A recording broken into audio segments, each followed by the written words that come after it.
نئی حکومت نے معاشی طور پہ بہرحال کام کچھ کیا. فار ایگزامپل انہوں نے باہر سے سرمایہ کاری لانے کی کوشش کی، سفارتکاری کی. سعودی عرب انویسٹ کر رہا ہے $10 ارب. اچھا، اس کے بعد دبئی وہاں پہ آ رہا ہے، ملیشیا سرمایہ کاری کرنے کے لیے آ رہا ہے.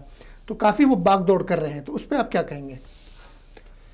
سب سے پہلے تو الحمدللہ و شکر اللہ کہ اللہ تبارک تعالیٰ نے ہمارے مسلمان ملک، ہمارے بہت قریبی مسلم امہ پوری کے لیے یہ درد دل رکھنے والے سعودی عرب کی گورنمنٹ، ان کے حکمران، اسی طرح جو عرب امارات کی ہیں، ہر موقع پہ یہ صرف خصوصی طور پہ یہ credit not goes to the Imran Khan, it credits goes to the Saudi government, کہ جنہوں نے پاکستان کے مارد وجود میں آنے کے بعد سے لیکن آج تک پاکستان کے ساتھ ایک بڑے بھائی کی حیثیت سے، ایک دوست کی حیثیت سے، ایک مسلمان کی حیثیت سے جس طرح ان لوگوں نے تعاون کیا پاکستانی قوم کو، ان کا شکر گزار ہونا چاہیے.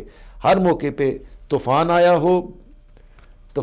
ہو، زلزلہ آیا ہو، اگر آپ نے ایٹمی دھماکہ کیا ہو، آپ کسی مشکل میں ہوں، سعودی عرب نے آپ کو مشاورت دی ہے، سعودی عرب نے آپ کی امداد کی ہے، کسی بغیر طمع اور لالچ کے کی ہے. یہ سعودی حکومت اور عرب ممالک جو ہیں ہمارے لیے ویسے رحمت ہیں.